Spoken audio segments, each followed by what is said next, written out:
Hello and welcome. You've checked in again at Crossroads here on Big Centre TV. Hope you're continuing to enjoy the show on Big Centre all summer long every weeknight at 9 o'clock. Now if you haven't joined us before, Crossroads Check-in is your regular chance to air your views, see some interesting things and look ahead to what's coming next. So later today we're going to be checking in again with Jane Rossington for more of those stories about the early days. I could listen to her for hours. We'll be visiting the post office to get some of your messages you've been sending us all about Crossroads, and as I said, we'll be having a look back at the past week and forward to next week too. So do remember, if we haven't got round to mentioning your message just yet, don't worry, we've still got loads coming in each week and there isn't always time to mention them all. But I'm keeping them safe and I'll have another selection for you today. So yeah, if you want to write to us, then our address is Crossroads Check-in, Big Centre TV, 14A, Lower Hall Lane, Walsall, WS1 1RL. And on social media, that's Facebook, Twitter, Instagram, YouTube, just do a search for Big Centre TV and you can send us messages through any of them. Now, over the past few weeks, I've been receiving some messages about the original Crossroads theme tune. You know, the famous version that plays at the beginning and the end of the show. First of all, Carl Ragg has asked what the theme tune is called. Well, as far as I know, I've never seen it called anything other than Theme from Crossroads. Certainly that's what all the singles and album releases call it, but if anyone knows any different, do let us know. However, I do know that when it was first composed by Tony Hatch in 1964, he went to ATV studios in Boreham Wood in Hertfordshire to record it. The exact same studios which are now owned by the BBC, who produce Holby City and EastEnders on that self-same site. Tony supervised the recording of a few different versions. One was called Meg's Theme and the other was called Kitty's Theme. Now these were designed to open different episodes depending on the storyline, but as time went on, Meg's Theme became the standard regular opening. Now, as I said, Tony Hatch was the composer. He also wrote the theme tunes for Emmerdale Farm and Neighbours, amongst many others. In fact, Crossroads is actually kind of fairly closely related to Neighbours, but that's another story. Anyway, Tony Hatch wrote the theme tune very cleverly so that there were two melodies played separately and then they overlapped. Meg's theme represented her path in life, then Kitty's theme, Kitty was Meg's sister, illustrated hers, and then when the themes overlapped, that illustrated the crossing of their roads. Clever, eh? Although that wasn't the main reason for the programme's name, that was officially also to do with the fact that the motel was built near the crossing of two motorways just to the south of Birmingham. But of course the music tied it all together nicely, and with the end credits crossing in the way they did too, it all came together in a way that very few TV programmes did in the 1960s. Now a lot of people were sad when the music changed in the mid-80s to a softer piano-based version and the credits stopped crossing, but the theme still remains recognisable to this day, over 50 years since it was recorded. Next, Peter Anthony Rogers says, I love watching Crossroads Check-in. Thanks for putting together such a fun celebration of the series. I have a couple of questions for you. I notice at the end of each check-in you play the theme tune in its entirety, which is the first time I've heard the opening part of it. As I seem to recall, it was always faded in on Crossroads. Did the theme ever get played in full on any episodes? Whilst on the subject of the theme, in an old black and white episode, there was an upbeat version of it in the background. I also recalled the sad theme version of the theme for emotional moments. Do you know if there were any other variants of the theme used in these classic old episodes? I used to love Paul McCartney's Wings version and I'm looking forward to hearing that in future episodes. Best wishes, Peter. Well, we'll come to Wings shortly, but Peter mentions the ending theme with that different beginning. Well again, as far as I know, that beginning was played very rarely on the programme and it was much more common for an extended version of the theme to be used.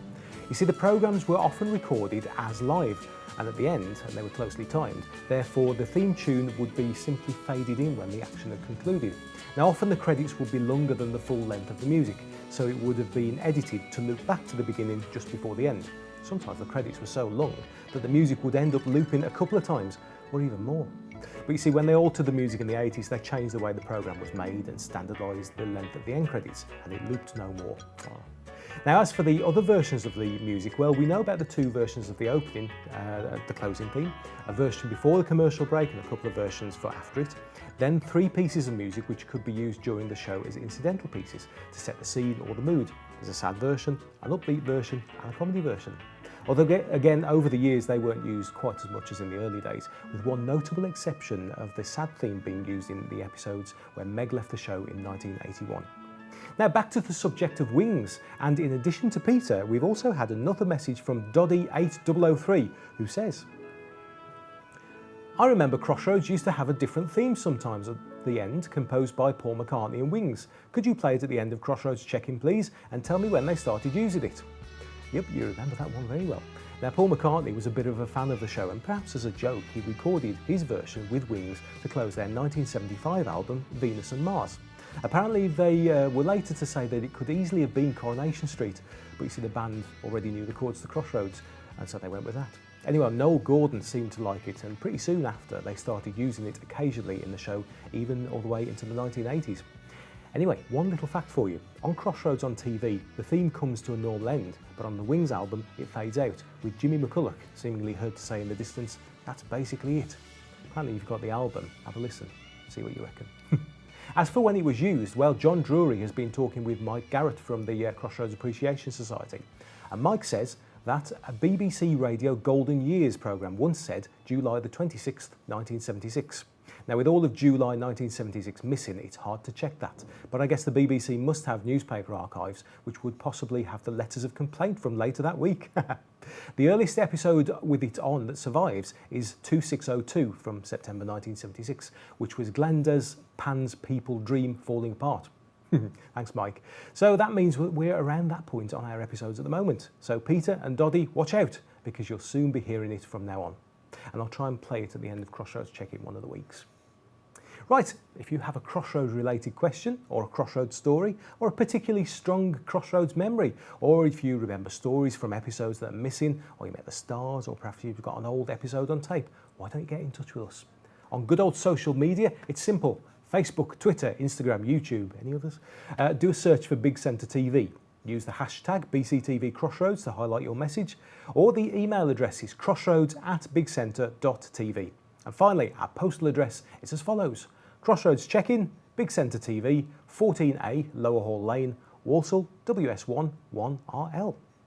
Now, still to come today, we'll be previewing some of the episodes you should be seeing during next week here on Big Centre TV, and Crossroads Jane Rossington will be checking in with us once more in the lounge with more of her memories of the early days on the show. Okay, now it's time to take a look back into the archives. And last week saw the wedding of the year, well, 1975 anyway, as Meg Richardson finally tied the knot with Hugh Mortimer after almost a decade of will they, won't they, well, kind of. Anyway, the wedding was hotly anticipated, not least in Crossroads' hometown, or home city, of Birmingham. Plenty of people turned out on the day of filming to watch proceedings outside both the Birmingham Register Office, which was a stone's throw from the actual studio in Bridge Street in Birmingham, right by the Hyatt Hotel, and then St Philip's Cathedral right in the centre of the city. The evening news magazine ATV Today covered the wedding on Monday the 10th of February 1975, and in attendance was presenter Derek Hobson. Meg and Hugh made their way through the crowds from the Register Office to their white Rolls Royce, which in some photographs is seen to be driven by the entertainer Larry Grayson, great friend of Noel Gordon's. The procession went all the way along Colmore Row in the centre of the city towards the entrance of the cathedral, where even more crowds were waiting. Very similar to scenes of a royal wedding, it turned out that some people had been waiting for many hours, some arriving early to find a good viewing position, others finding whatever vantage point they could. Noel Gordon and John Bentley made their way into the cathedral, whilst Derek Hobson chatted with onlookers. That you've received here at the cathedral today. It's fun. Yes. Have you taken the day off work then? No, I don't work. No. I left the house 7:15 this morning. I get back 10 o'clock tonight. I hope. Is it worth it? Yeah. But don't you think it's worth it? Especially to see Meg. Have you always followed the serial? Yes, always. And what do you think about this occasion today? I think it's... Well, I don't know, really. I can't say. I wanted to see her, but I don't know what to say about it, because, I mean, everybody's anxious to be here, aren't they? What are you feeling today, Nolly? Well, you know... it's overwhelming, isn't it? It is overwhelming, because we've all worked for so long for this day. It's really, you know, like being married, because there's been all the worries of the hat and the dress and the bouquet and getting everything together at the right time. I'm sure it's been the same for John. Yes. All he's had to do is go and fit his suit on. What do you think of this fantastic reception? It's fantastic. It really is fantastic. I've been to Hollywood premieres in my time, and I've seen a lot of photographers and a lot of crowds in my time, but never anything like this. Yeah. What are you going to do after this ceremony then, today? Work, I expect. You're back making another episode, are you? Oh, undoubtedly. Oh yes, tonight we are going to a celebration dinner, but then tomorrow we'll be back in rehearsal as usual. We shall. Well, I'll leave you both to meet your crowd, okay? Thank you there you very are. much, Derek. Thank you, Derek. Bless Come on, you. girls, let's have your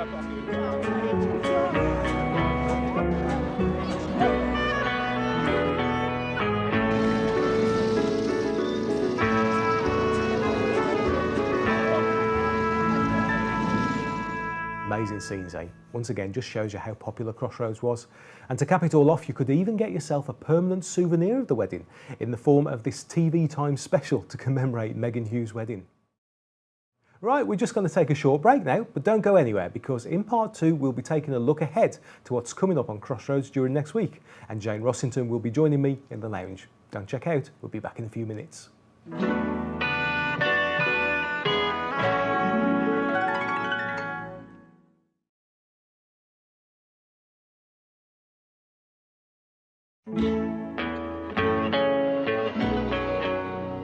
Welcome back, and thanks for checking in with Crossroads here on Big Centre TV. Still to come, we're going to have a look ahead to some of the episodes we're going to be showing during the coming week. But first, it's time to pop through to the lounge for another chat with Crossroads' own Jane Rossington.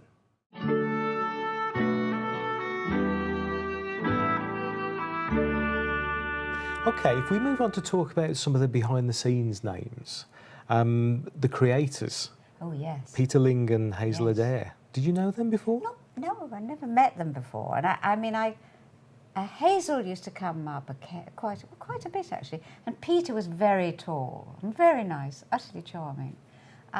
We didn't see a lot of them because I think, really, in fairness, they were really working hard to keep us supplied, because they've got to write all the scripts, show it to Reg. I say Reg because he was there at the beginning. And that they've got to, then, or everybody else has got to read it just to see if they've got any problems that won't work in the set, or we'll have to alter that, or we'll have to say, do you see what I mean? There's all those sort of, which I wasn't really party to. All I did was turn up with my suitcase and work out which dressing room I was in, grab somebody, say, let's do these lines quickly. But it worked as a well-oiled team, though, didn't it? It did. They had their jobs, you had yours, Yes. it all came together. Very much. And of course, as you got more used to it, you became aware. I could almost sense that somebody was trying to, I was moving too much or something like that. If they're shooting over your shoulder, you've got to keep very still. And you can't wave your arms about. And you must be careful your hair doesn't get across it. Because I can remember once having, in the fairly early stages, we had a dinner party. There was only 4 of us in this dinner party, but it was a dinner party type thing. Round table. We had 3 cameras, I think. So you had one behind and one over there. So you've got one that and you could lean forward and talk to somebody, and I'd be picking up on that camera or whatever. Now, you can't wave about too much. So you've got to eat. You've got to make sure that when you are seen, you perhaps might be just picking something up and about to eat it. Yeah. It's not fun eating and trying to talk at the same time. But the worst thing is if you then go across the shot that someone's taking across you. So you had to stop nodding in, and that was a big problem, people nodding into shot. Because when people, say you're in a chair, you're going to lean forward, aren't you, when you get up? So you're going to do that.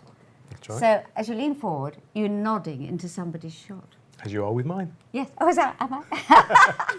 And I've just sat on my mic. That's all right. So I think it's recovered. We can still hear you. Yeah.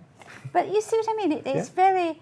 I mean, but that particular one, I remember it distinctly. That was very early days, and it was when David Fennell was there, and I can't remember all the other people, but there was 4 of us, and as they cut away, and there was a lovely whoosh sound of the camera going, and we knew that was good because the camera was going off down to the other end, and so we all go, wow, you know. And David Fennell got up, and he just lost what was how the shape of the set, and he turned the wrong way and walked into the wall, and one of the pictures fell off. We were all in hysterics and going, and he's going, oh, and he's banged his face. Oh, poor chap. Anyway. And Jane will be with us again in a couple of weeks' time. Next week, we'll be checking in once more with John Drury for a look at some more Crossroads real-life locations. OK, now it's time to look ahead to what we can expect during the coming week's episodes of Crossroads here on Big Centre TV. And remember that there might just be a few potential spoilers ahead. Episode 2450 is from December 1975. Meg is missing Sandy. Jill discusses her distrust of Hugh with Stan, and David, who normally frowns on the holiday season, is actually looking forward to Christmas. Nice to see you. All alone? I thought you'd be jammed to the doors. 6:30 on Christmas Eve. People have better things to do. Tonight's the night for family, friends and staff. Now, tomorrow, on Boxing Day, standing room only. Sooner you than me. Well, I'm delivering these. I'm playing Father Christmas tonight. Well, what's funny? Well, Mother Christmas. That's one trick that international women's ears seem to have missed. Well, I won't tell them if you won't. Right. Now, these are for the motel. Now, that's for Meg, it's for Hugh, and that's for you. Oh, can I open mine? No, don't you dare. It is to go under the Christmas tree. Does Meg still have the great present opening ceremony after lunch? Oh, yes, all part of the tradition. Now, how about a glass of something to keep out the cold? No, I really shouldn't stay. I've got all these to deliver still. Oh, it's all the more reason to have a glass of something warming. Well, if you put it like that. How about a whiskey mac? What a good idea. Episode 2451 is from December 1975.